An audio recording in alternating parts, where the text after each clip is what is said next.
Matthew turned to study the house with the dead yard. A swift wind picked up just then, and a small eddy of lawn clippings swirled up from one side of the house with the dead yard and sped across the lot, missing it entirely, almost as if by choice, to settle on the lawn on the other side. The yard remained desolate and devoid of any sign of life. Matthew was drawn to it, not in an attractive way, but no less insistent. It was foreboding, but also bewitching. An island of remorseless and wild desolation in a vibrant sea of cultivation and beauty. Even the sunlight that bathed the lane, and each of the lovingly maintained houses that lined the lane, seemed to dim and dull as it illuminated the drab and dreary structure that somehow stayed in more or less one piece despite a complete lack of upkeep. Matthew felt a chill that could not be blamed on the warm breezes of the day as he stared listlessly at the house with the dead yard.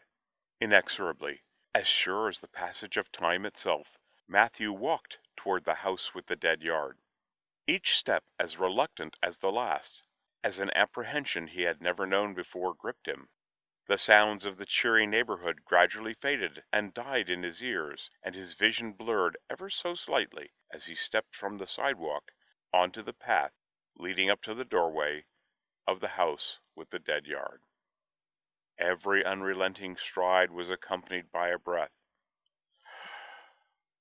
but he could hear neither his own footfalls nor inhalation over the sound of his heart throbbing in his chest.